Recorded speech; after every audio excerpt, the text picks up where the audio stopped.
wabarakatuh. Kepada yang terhormat Bapak Ibu dosen penguji uji kinerja pada PPG Transformasi Pendidikan Agama Islam tahun 2026. Perkenalkan, saya Mulyasih, mahasiswi PPG PAI tahap 4 tahun 2026 di RPTK Institut Agama Islam Negeri Takengon dengan NIM 254216011159. Pada hari ini, Jumat tanggal 30 Januari tahun 2026, saya akan melaksanakan praktek pembelajaran dalam rangka penilaian uji kinerja di MTS Mirajul Salam Bilekedit kelas 3 dengan materi hutang, piutang, gadai, dan hiwalah. Terima kasih dan selamat menyaksikan. Wassalamualaikum warahmatullahi wabarakatuh.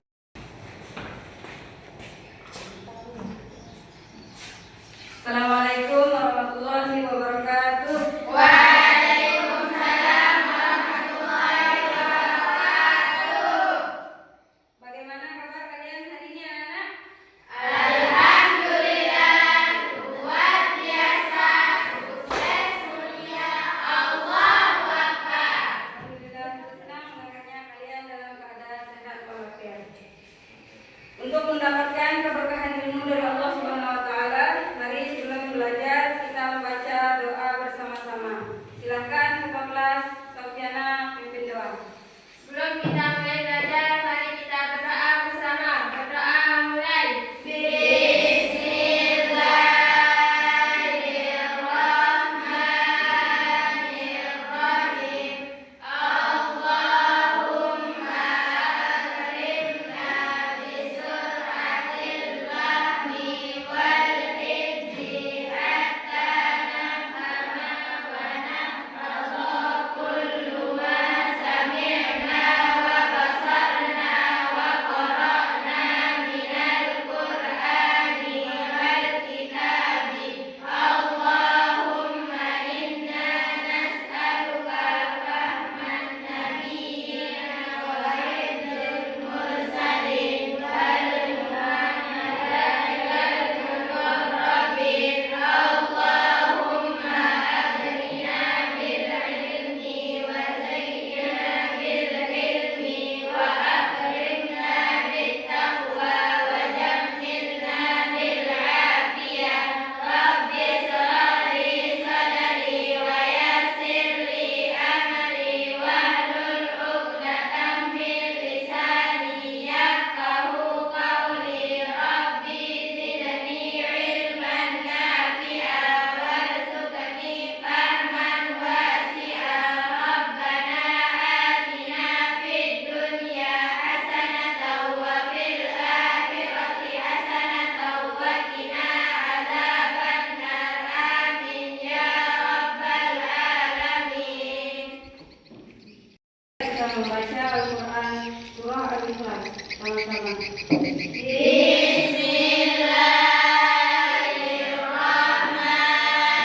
Bismillahirrahmanirrahim. Qul huwallahu ahad, Allahus samad, lam yalid wa lam yulad wa lam yakul lahu kufuwan ahad. Alhamdulillah, kita sudah berdoa dan membaca Al-Quran. Sekarang Ibu akan memeriksa kehadiran kalian ya.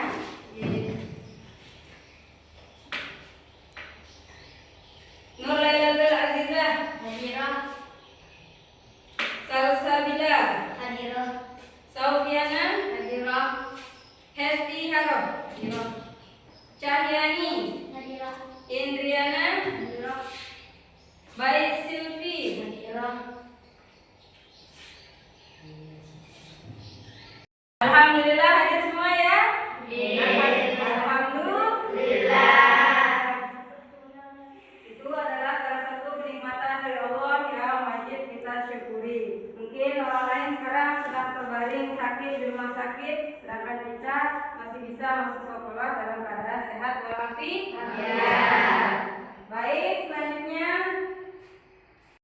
sekarang untuk menumbuhkan rasa cinta kita kepada tanah air, sebelumnya kita menyanyikan lagu kebangsaan Indonesia Raya. Silakan semua berdiri. Silakan Aulia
Silakan semuanya duduk.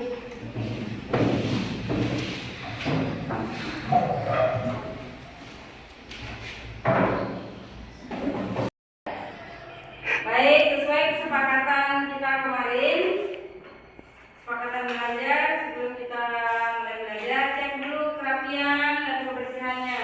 Cek dulu pakaiannya, jilbabnya, atau sampahnya di bawah. Kalau ada silakan dibuang dulu ya. Sudah rapi semuanya?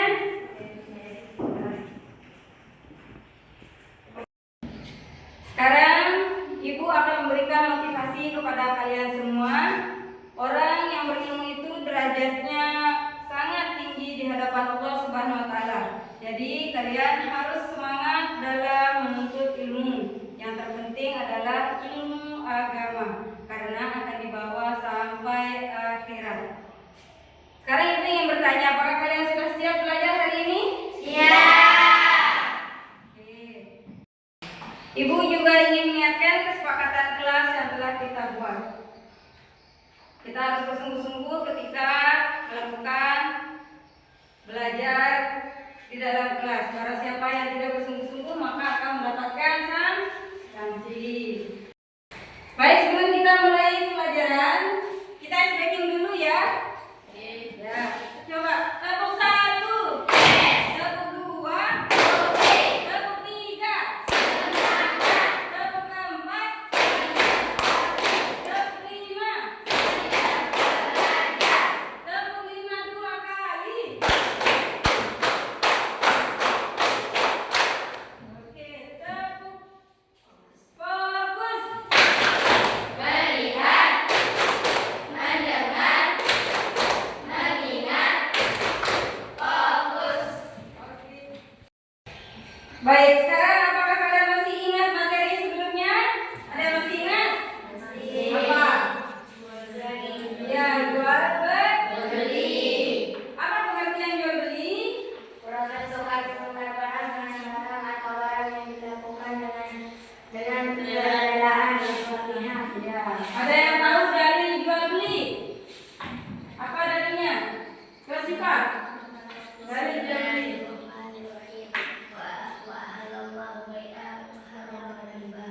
Artinya? Dan Allah menghalalkan jual beli dan mengharamkan riba. Baik.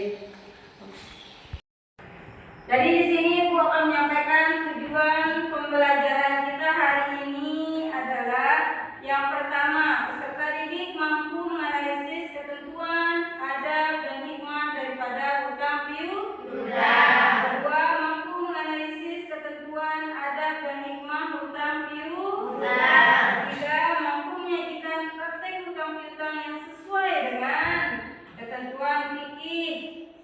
Dan yang keempat yaitu mampu menyajikan paparan tentang hutang piutang menurut ketentuan fikih muamalah.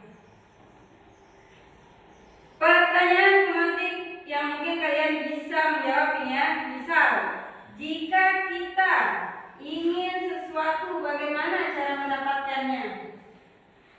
Ayo, misal kalian melihat sisi sesuatu berlembe jabatan pertama. Bagaimana? Iya. Bisa kalau kalian tidak punya uang, bagaimana caranya? Meminjam atau berhutang. Sekarang dalam berhutang itu mempunyai hukum, syarat, dan ketentuan. Apa yang membolehkan dalam berhutang? Dari arah adat dalam berhutang di satu sulung-sulung. Mele, yang berhutang. Jadi materi kita hari ini yaitu hutang, piutang, gadai, dan iwalah. Tapi kita bahas dulu satu ya, yaitu tentang hutang piutang. Sekarang kita saksikan dulu video yang ada di depan.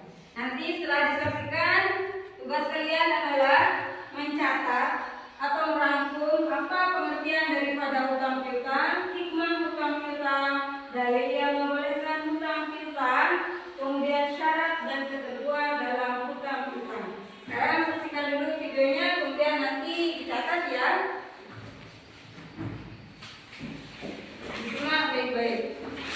Assalamualaikum warahmatullahi wabarakatuh.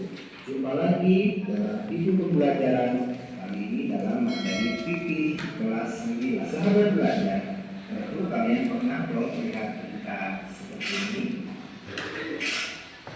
Gara-gara hutang piutang muncul berbagai macam permasalahan dari pembunuhan, jual anak, perceraian, penyekapan, penculikan, bahkan sampai ke penjara. Nah, sahabat belajar, sebenarnya bagaimana sih pendapat atau pandangan Islam terhadap hutang piutang? Yuk kita belajar bersama.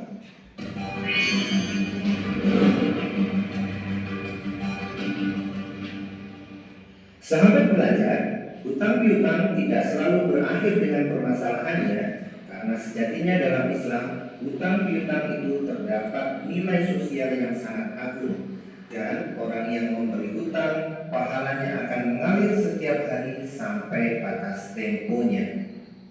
Baiklah, kita mulai dari pengertian hutang piutang.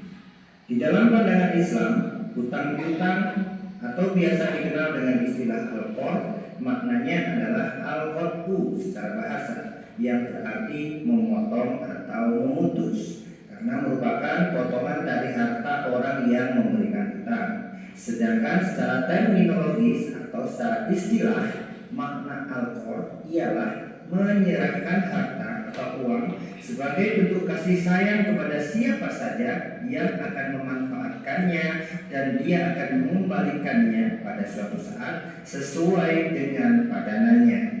Jadi dalam hutang piutang menurut Islam tidak ada istilah tambahan dalam pengembalian. Hutang 500 kembali 500. Selanjutnya, dasar hukum mengenai hutang piutang. Dalam Islam jelas menggunakan Al-Quran sebagai dasar hukumnya, dan kita dianjurkan untuk memberikan pinjaman kepada orang lain yang membutuhkan, dan Allah akan melipat gandakan gantinya kepada kita, sesuai dengan surat Al-Baqarah ayat 245. Bismillahirrahmanirrahim. Man dzalladzi yuqridu Allaha qardan hasanan fa yudha'ifahu lahu ad'afan katsirah. Wallahu yaqbidu wa yabsutu wa ilaihi turja'un. Nah, sahabat belajar, dasar hukumnya sudah jelas kan? Jadi kalau kita mempunyai kelapangan rezeki, jangan sungkan-sungkan untuk membantu teman atau saudara kita ya. Kalau masih ragu, nanti nggak dikembalikan atau susah nagihnya dan lain-lain, yuk kita bahas lebih lanjut lagi tentang hutang piutang agar tahu hak dan kewajibannya. Selanjutnya kita bahas mengenai hukum hutang piutang. Sahabat belajar, tahukah kalian bahwa hukum hutang piutang itu fleksibel? Bisa jadi mubah, sunnah, ataupun haram. Loh, kok bisa begitu? Yuk kita bahas satu persatu. Yang pertama, dalam kondisi normal, hukum orang yang berhutang adalah mubah atau boleh, sedangkan orang yang memberi hutang hukumnya sunnah, sebab ia termasuk orang yang menolong sesamanya. Yang kedua, hukum orang yang berhutang dan yang menghutangi menjadi wajib jika dalam keadaan yang benar-benar mendesak. Contohnya, hutang beras bagi orang yang kelaparan, hutang uang untuk biaya pengobatan, dan lain sebagainya.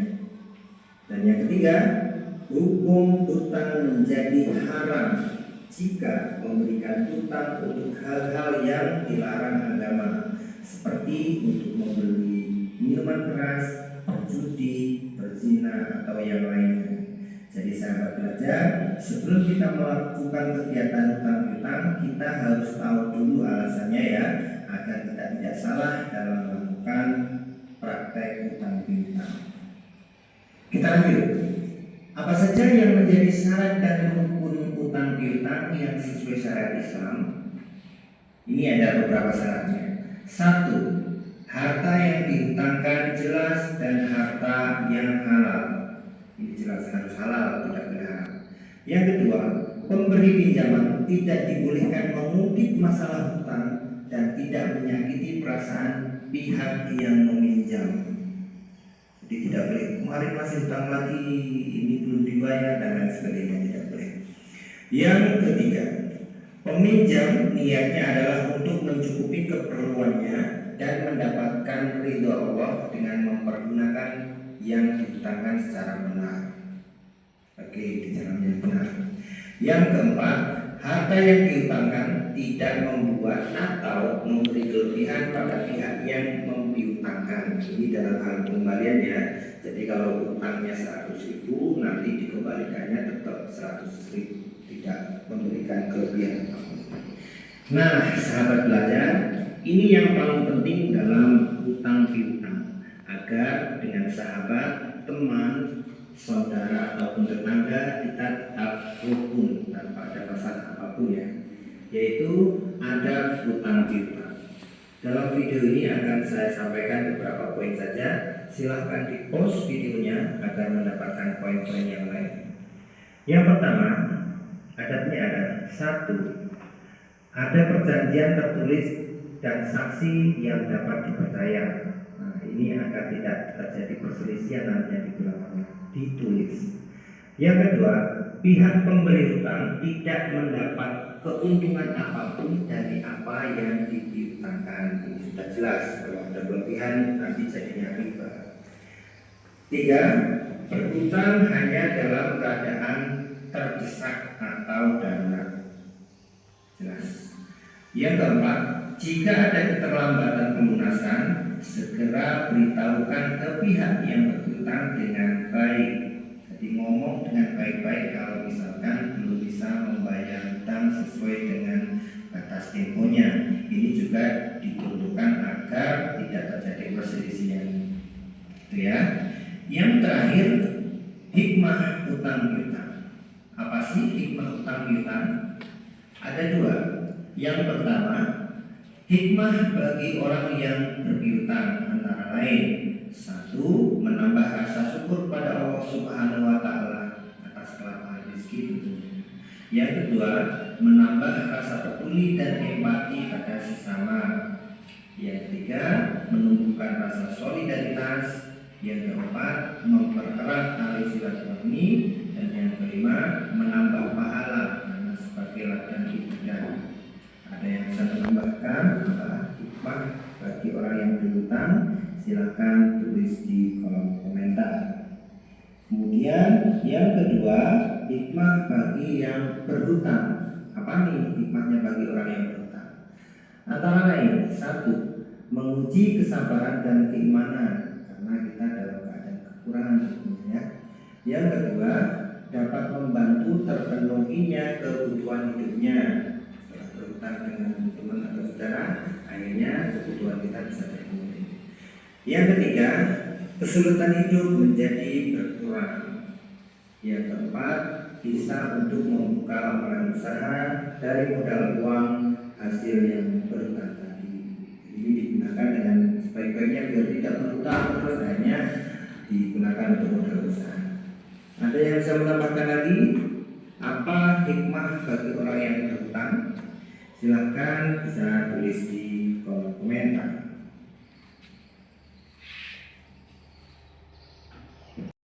Nah, tadi kita sudah menyaksikan bersama ya, dari pengertian hutang piutang, kemudian dalil tentang hutang piutang, ada hutang piutang, kemudian hikmah hutang piutang, semua sudah dicatat kan?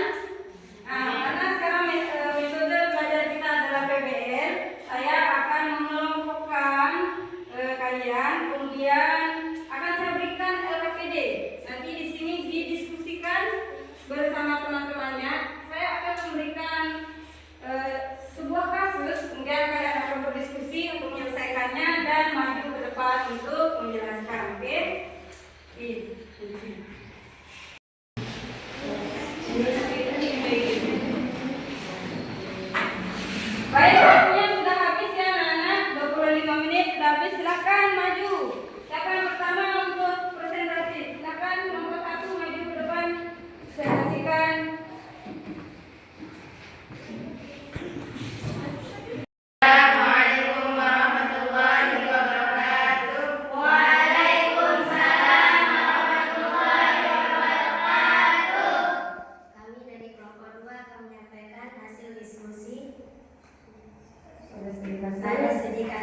berikut.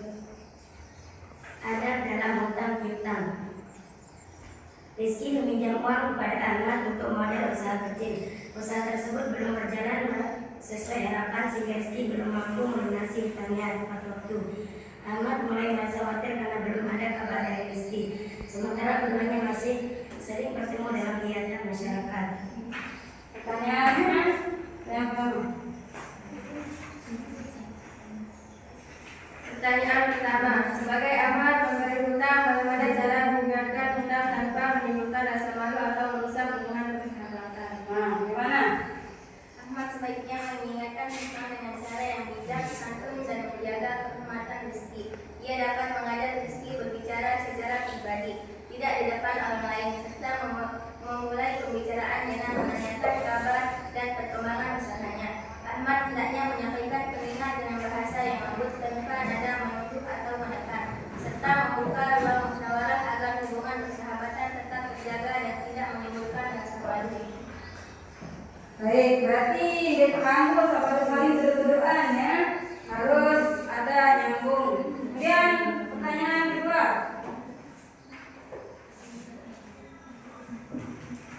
Sebagai istri penerima hutang, langkah apa yang harus dilakukan agar tetap amanah dan menjaga kepercayaan Ahmad?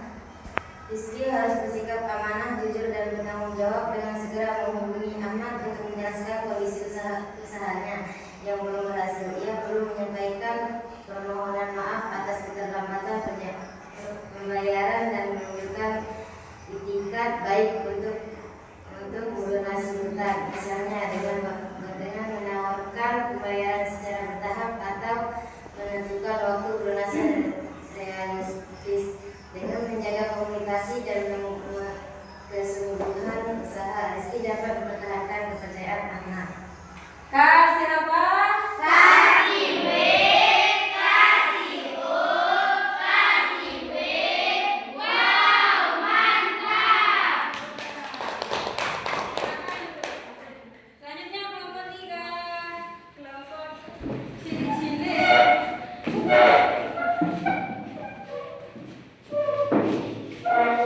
kelompok 3.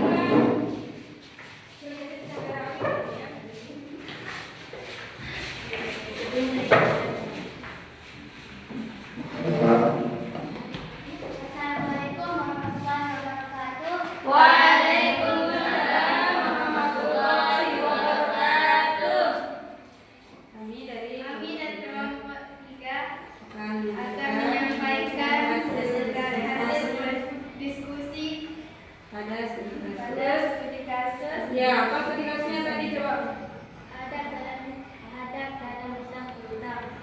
Sudah dua bulan Ali belum bisa membayar hutangnya kepada Hasan karena ia baru saja kehilangan pekerjaan.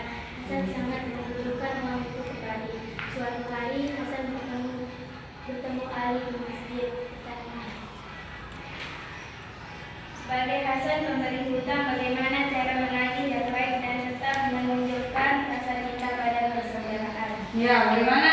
Bagaimana caranya? Hasan sebaiknya menagih hutang dengan cara yang lembut, tidak memaksa dan tidak mempermalukan Ali, apalagi di tempat umum seperti masjid. Hasan dapat mengajak Ali berbicara secara pribadi, menanyakan kabarnya terlebih dahulu, lalu menyampaikan kebutuhannya dengan bahasa yang baik. Hasan juga dianjurkan untuk menunjukkan empati atas kondisi Ali yang sedang kehilangan pekerjaan, serta bersedia memberi pelegaran waktu jika memang Ali belum mampu. Sikap ini mencerminkan rasa cinta pada persaudaraan dan mengamalkan nilai kasih sayang dalam Islam.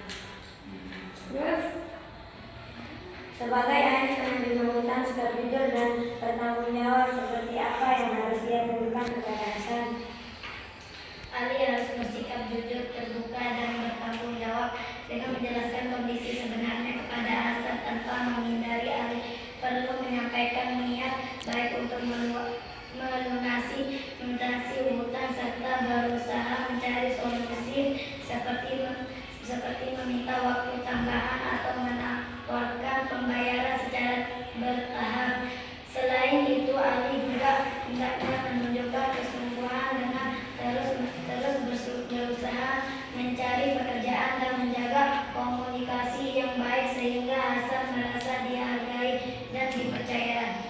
Siapa? Kasih W, kasih O, kasih W, wow, mantap. Biar pegangan.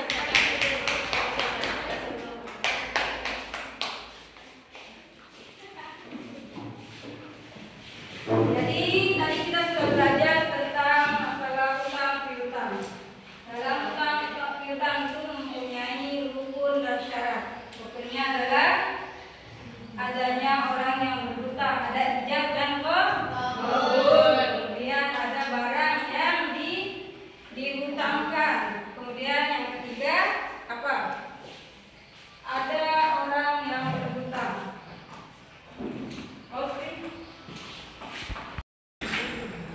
Jadi kita sudah belajar tadi apa itu hutang piutang, kemudian apa rukun daripada hutang piutang. Yang pertama, arat dengan sah berhutang. Kedua, arat barang sah ya berhutang. Ketelu, ijab qabul. Kemudian sekarang kita akan melakukan evaluasi atau asesmen formatif. Sekarang Ibu Guru akan kasih kalian masing-masing lembar soal. Ini dijawab ya, masing-masing. Ini tugas masing-masing. Silakan dikerjakan. Ibu Guru kasih waktu selama 15 menit.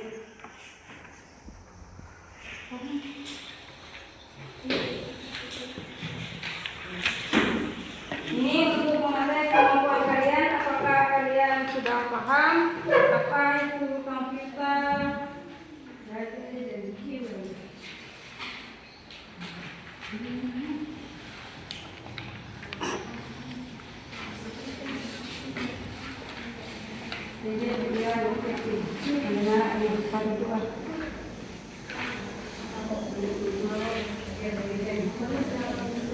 Silakan dikerjakan. Ibu kasih waktu 15 menit harus selesai ya.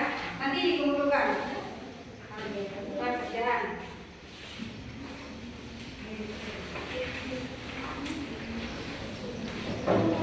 15 menit. Telah tulis nama di atasnya masing-masing.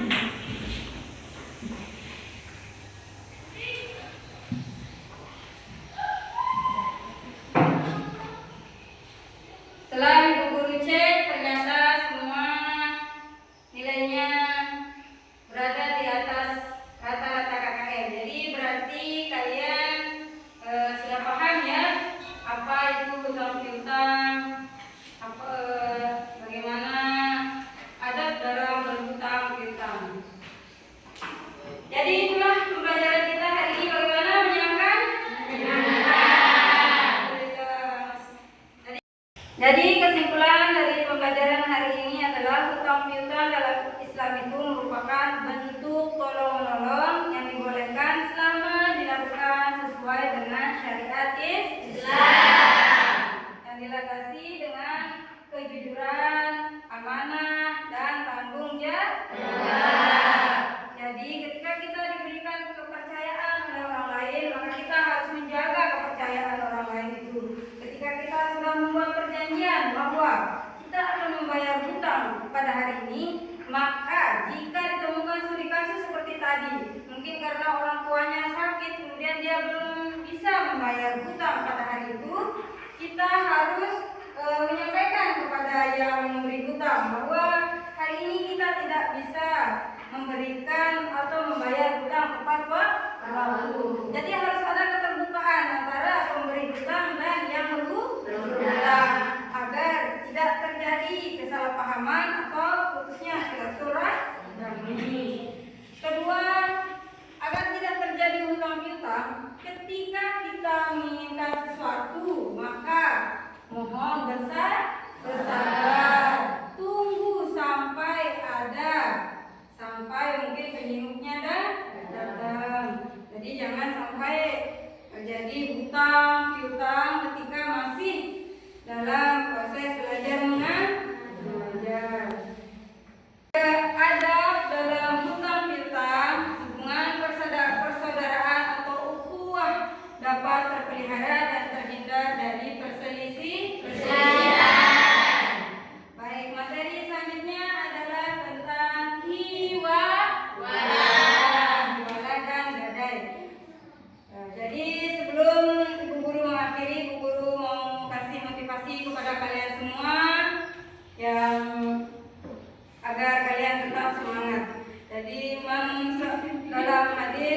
mengatakan man salaka tariqan yaltamisu fihi ilman sahalallahu lahu bihi tariqan ilal jannah.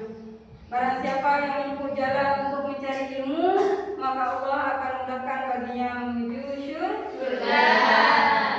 Kalian ingin masuk surga tidak?